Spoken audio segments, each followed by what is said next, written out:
Welcome back to the Odyssey. So today we're going to be looking at a story called The Grace of the Witch. It's book 10 of the Odyssey.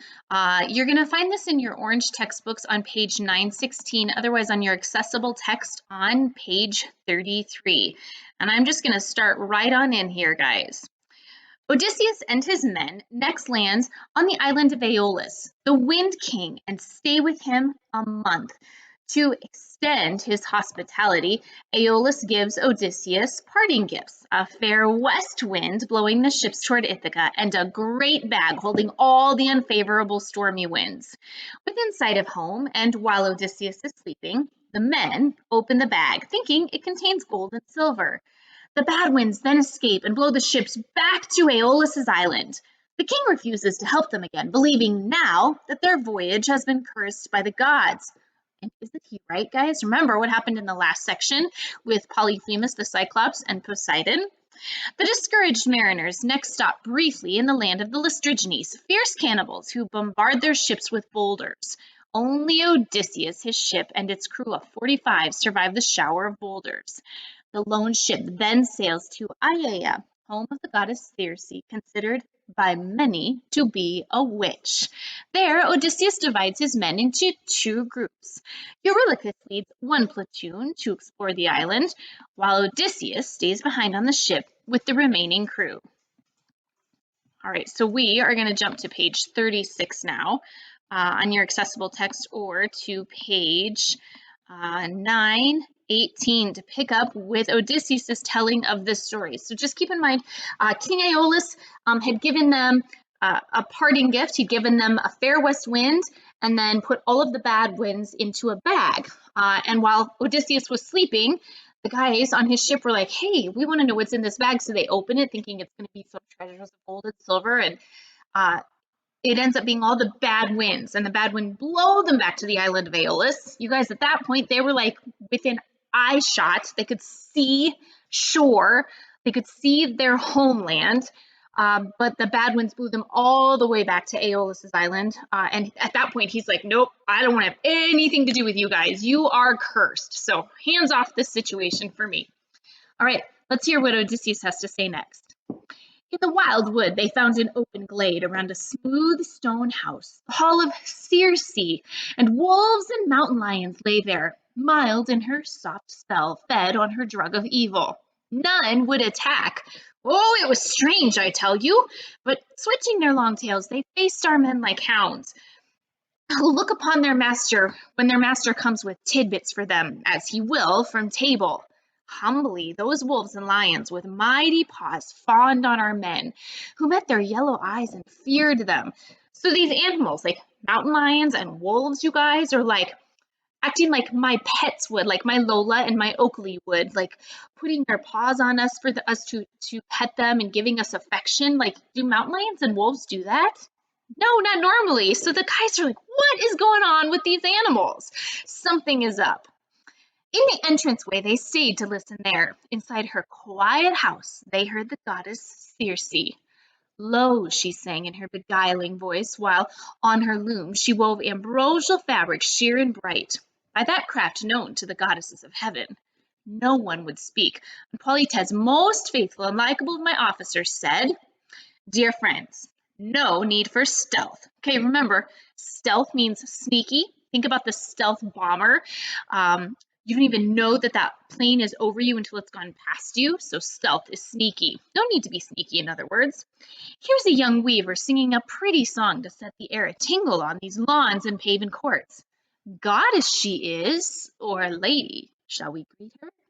So reassured, they all cried out together, and she came swiftly to the shining doors to call them in, all but Eurylochus, who feared a snare. He was worried about there being a trap, you guys.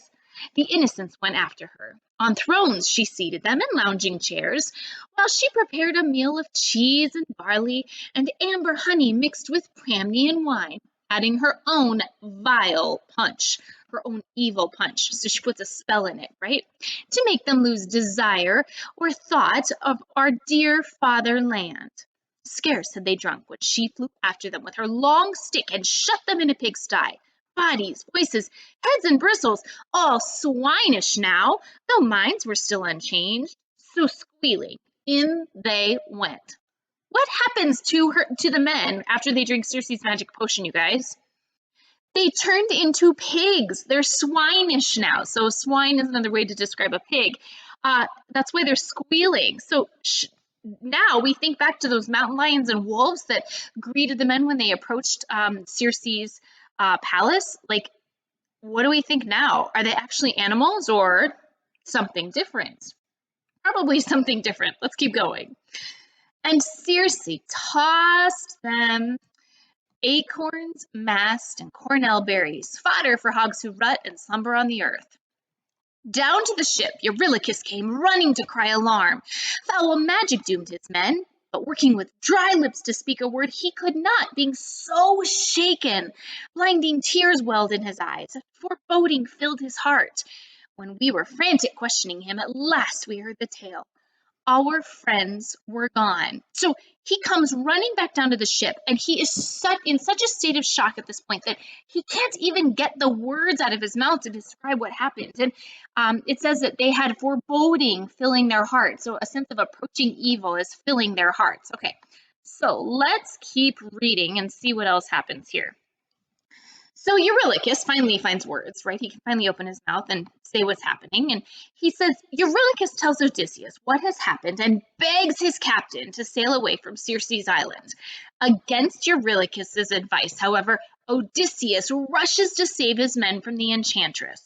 On the way, he meets the god Hermes, who gives him a magic plant called moly to protect him from Circe's power. Still, Hermes warns Odysseus must make the goddess swear that she will play no witch's tricks. Armed with moly and Hermes' warning, Odysseus arrives at Circe's palace.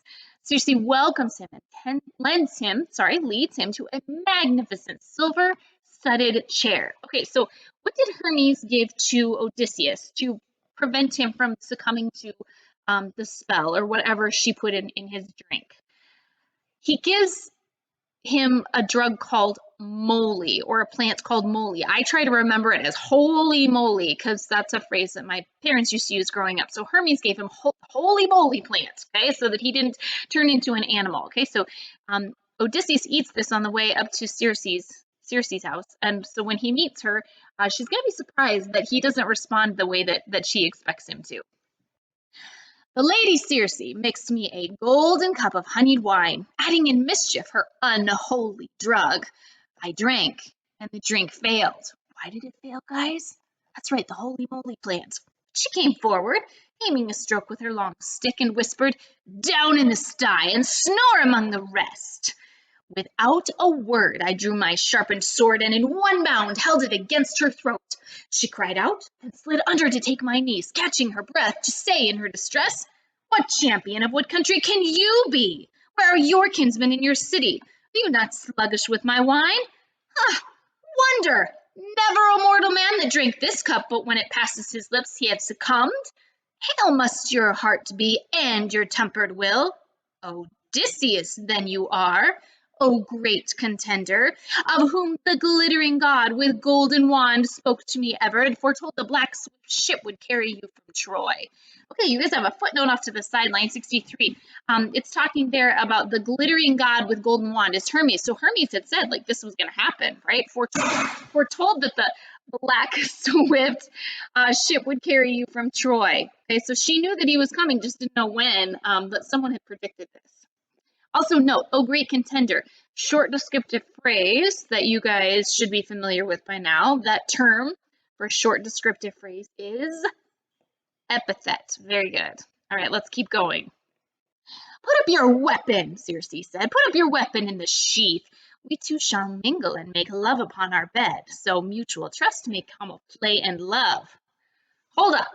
She just met this guy, tried to drug him, and put a spell on him, and he didn't succumb to it, and now she's like, let's go to my bedroom for some shenanigans.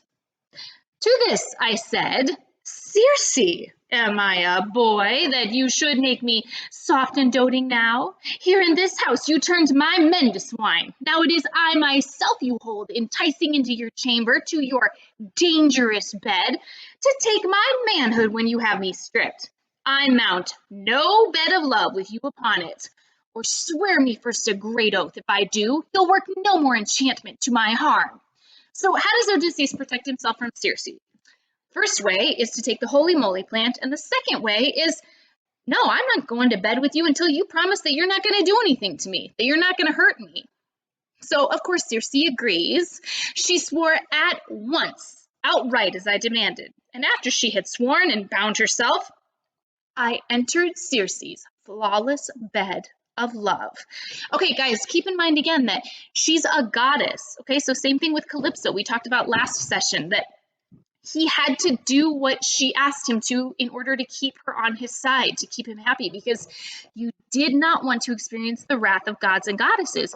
And he is trying to get home to his wife Penelope and his family back in Ithaca. Let's keep going. Circe's maidens bathe Odysseus and offer him a tempting meal, yet his mind remains on his captive men. So he's still thinking about his guys that are pigs in the pig pen. Circe regarded me as I sat there, disconsolate. So he's really, really sad, you guys, and never touched a crust. Then she stood over me and chided me, so she scolds him. Why sit at table mute, Odysseus? Are you mistrustful of my bread and drink? Can it be treachery that you fear again after the god's great oath I swore for you? So she's like, dude, why are you so sad? Do you not trust me? Do you not trust my food and drink? Would you blame him if he didn't, honestly? I turned to her at once and said, Circe, where is the captain who could bear to touch this banquet in my place? A decent man would see his company before him first. Put heart in me to eat and drink you may, by freeing my companions. I must see them. So in other words, Odysseus tells Circe, hey, you want me to eat and drink your food? Show me your men. What kind of leader would be if I let them sit in the pig pen and didn't even give them a second thought? But Circe had already turned away. Her long staff in her hand, she left the hall and opened up to the sty. I saw her enter, driving those men turned swine to stand before me. She stroked them each in turn with some new chrism, some new ointment, and then, behold, their bristles fell away. The coarse pelts grown upon them by her drug melted away, and they were men again, younger, more handsome, taller than before.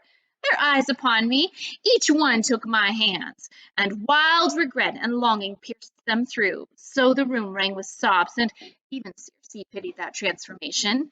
So she turned them back to men, except they were actually younger, better, taller than they were before, more handsome. Exquisite, the goddess looked as she stood near me, saying, Son of Laertes and the gods of old, Odysseus, master mariner and soldier, go to the sea beach and see breasting ship, drag it ashore, full length upon the land, stow gear and stores in rock holes under cover, and return. Be quick. Bring all your companions. So she uses several epithets that we see repeatedly used to describe Odysseus. And in addressing him as well throughout the Odyssey.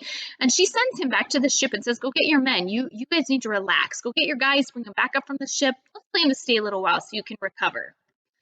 Now, being a man, I could not help consenting. All right, so again, with the whole, I'm a man, I'm a mortal, I'm not a god, so I have to do what she says, okay? So he has to abide by her request and invite the guys to stay. Make sense to you guys? If you have questions about that, send me a message. Now, being a man, I could not help consenting. So I went down to the sea beach in the ship, where I found all my other men on board, weeping in despair along the benches. Sometimes in farmyards, when the cows return well fed from pasture to the barn, one sees the pens give way before the calves in tumult, breaking through to cluster about their mothers, bumping together, bawling. Just that way my crew poured round me when they saw me come, their faces wet with tears as if they saw their homeland and the crags of Ithaca, even the very town where they were born. All right, so he uses that imagery about the farmyards and the cows returning. It's an epic simile to describe what his guys were like when they saw him. They didn't expect him to come back, based on what Eurylochus had said. So they were surprised and excited to see him. So you can picture the scene which Odysseus is describing based upon that. Let's keep going.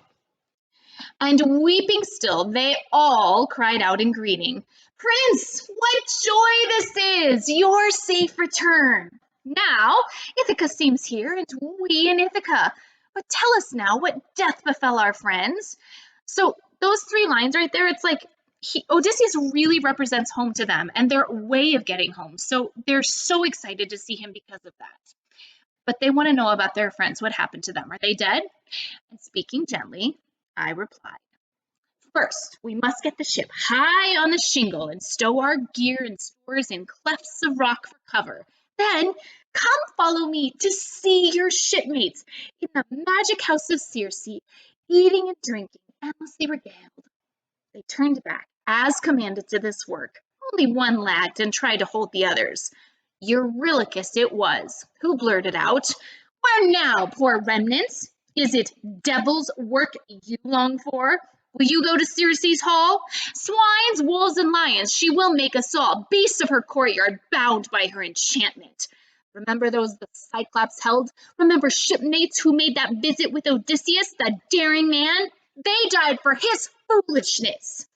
Uh-oh. Eurylochus is not very happy with Odysseus at this point. He can't believe anyone would want to do what Odysseus says to do. He thinks that Odysseus is reckless. And here's how I remember this. Eurylochus rhymes with reckless a little bit. Can you see that connection? Eurylochus and reckless. So see how those things work together. When I heard this, I had a mind to draw the blade that swung against my side and chop him, bowling his head upon the ground. Kinsman, or no kinsman, close to me though he was. But others came between, saying to stop me, "Prince, we can leave him if you say the word. Let him stay here on guard. As for ourselves, let us show the way to Circe's magic hall." So obviously Odysseus is very upset with Eurylochus at this point and wants to go after him. But his men convince him, just ignore him, leave him here, let's go on our way. So all turned inland, leaving shore and ship, and Eurylochus, he too came on behind, fearing the rough edge of my tongue. Meanwhile, at Circe's hands, the rest were gently bathed, anointed with sweet oil, and dressed afresh in tunics and new cloaks with fleecy linings. We found them all at supper when we came. But greeting their old friends once more, the crew could not hold back their tears, and now again the room rang with sobs.